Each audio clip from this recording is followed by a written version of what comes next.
Check us out. We're getting started with some actual calculus. The first part of calculus that we're going to be talking about are limits.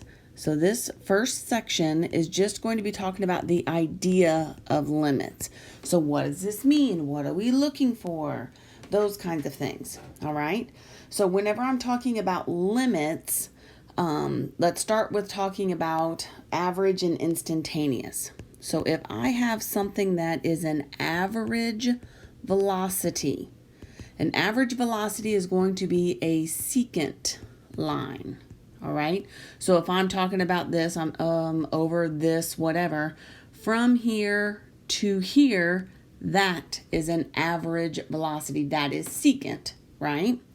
Or we can work our way into an instantaneous velocity. And that is a tangent line. All right. So if I'm talking about an instantaneous velocity that I'm looking for, that would be at this specific point. Then a tangent goes right up next to it and it only touches at one point, right? An average is between two. Instantaneous is one specific point. All right, so that's the difference between those two. So we're just figuring out kind of what we are. We're looking at this overall general idea. All right, check this out.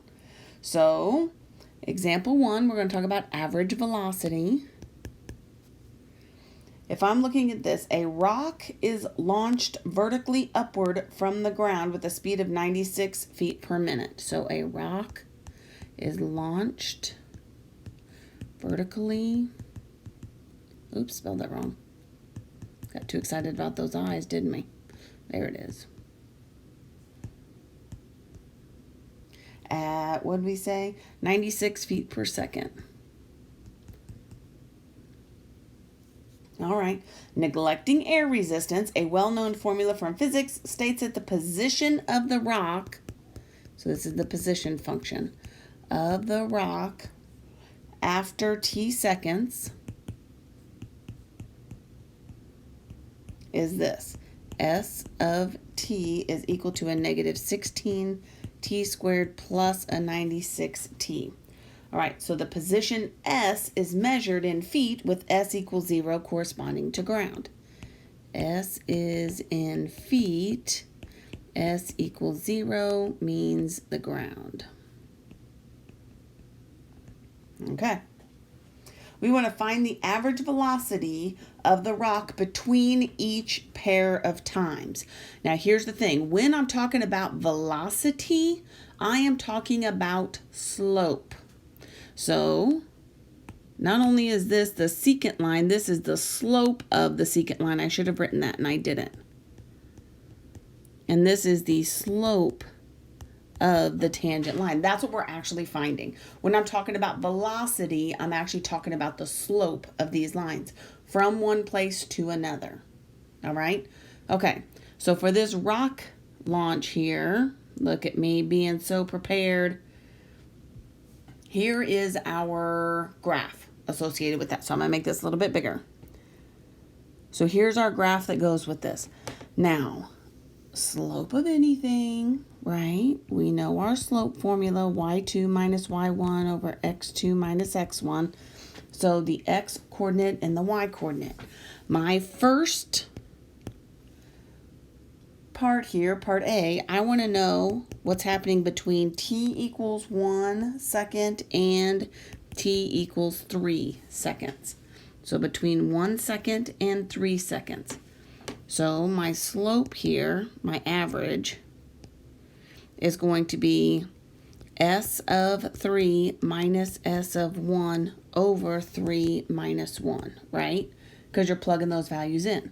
Now, the beauty of this little graph is we've already figured it out. What if I didn't have this graph? How could I figure that out? Because you're going to need to do this for your homework. Yeah, you just plug it in, right? I'm plugging S of 3. Here is my function. I'm just going to plug 3 into those values. Now, here's the thing. Yes, for this class, we are not using calculators. However, the numbers in my math lab are not pleasant. These numbers are big numbers.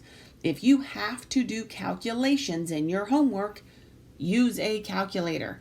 I am not going to give you problems where you have to do calculations on your quiz. I'll give you those calculations like are given in this situation. All right, so you're not expected to do these kinds of calculations by hand. Use a calculator for that. And then we do business. Okay, so this is really 144 minus S of 1 here is 80. All over 3 minus 1 is 2. And chug that out, and we end up with 32 feet per second. So our average velocity between 1 second and 3 seconds here is, and that's this one, right? The slope of that line is 32 feet per second. Cool. What if I wanted to figure out what's happening between 1 and 2 seconds? So we're bringing it in a little bit here, right? We're now taking it from 1 to 2. Oops, let me try again. That looks like it follows it. Well, I'm not very good at drawing lines. I think we just learned that. All right. So the same kind of thing. I want to find that average velocity between S of 2 minus S of 1 over 2 minus 1. That gives me, if I look at this, 128 and then my 80 again, divided by that 1. So if we do that subtraction, we just end up with, I'm going to go down a little bit here, 48 feet per second. Does that make sense? Look at this. Slope of this line is flatter. The slope of this line is more steep, so it makes sense that the velocity is more if I'm coming from 1 to 2 than from 1 to 3. See what's happening there? Okay. Average velocity. I'm talking about something that is out here as average, and I'm getting closer and closer. So the concept of limit means I'm coming out here from 3, taking it down to 2, and inevitably we're going to take it all the way. All right? Okay. So that's our next concept that we're talking about. So this is average velocity. We're just finding slopes here. Just finding slopes. The next thing that we're going to be looking at is here example 2. From that same example, we want to estimate the instantaneous velocity of the rock in example 1 at t equals 1. So we're going to estimate the instantaneous velocity from example 1 at t equals 1. So, lo and behold here, we've got this fancy pants little deal we're working with.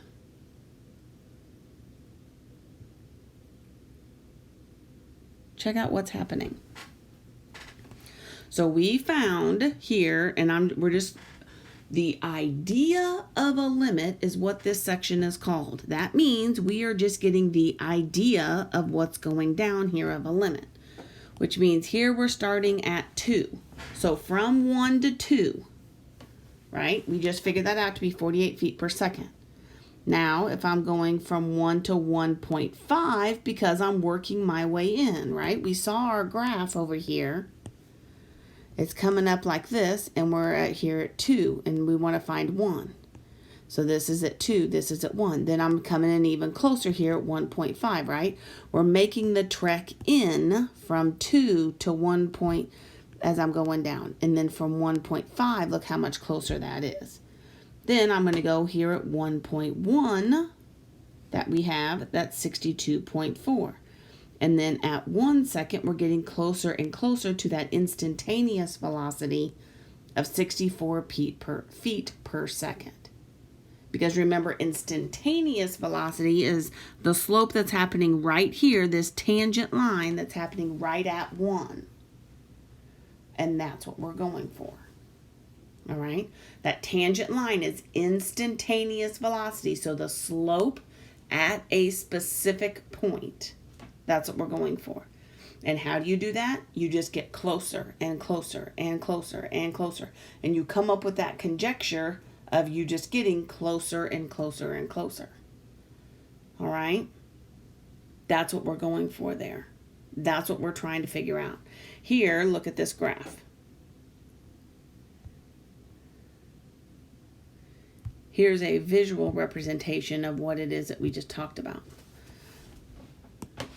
I'm out here at 2, right? I've got this slope of 48. The secant slope because it's between two separate things. And then even getting as close as 1.1 right here, then I'm getting at 62.4. I'm going to keep getting closer. I could do 1.01, 1.001, right? I mean, we're getting infinitely close to this 0.1. So what's happening is I'm taking this point and I'm moving it closer and closer and closer to 1. I'm looking at the pattern. What is my pattern? What is this getting closer and closer and closer in order for me to get at so that I can come up with this 64 is going to be my tangent. All right. Let me show this to you. I thought I had this one in here, but I don't. So I'm just going to put it in here while we're still recording this video because that's just how life works, right? Check this out.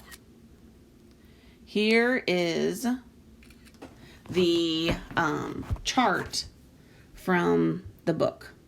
Let me put this in here. Give me just a second.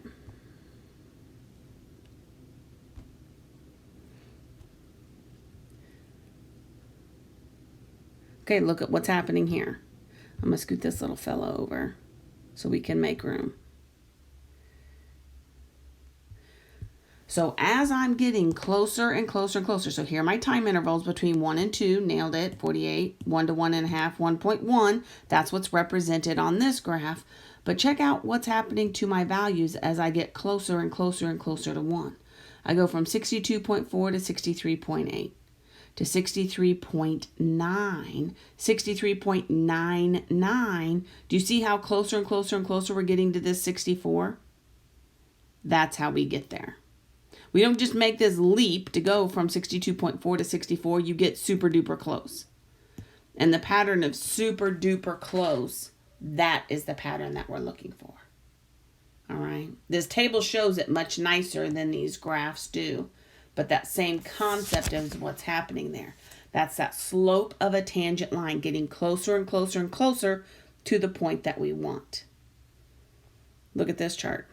Oh my.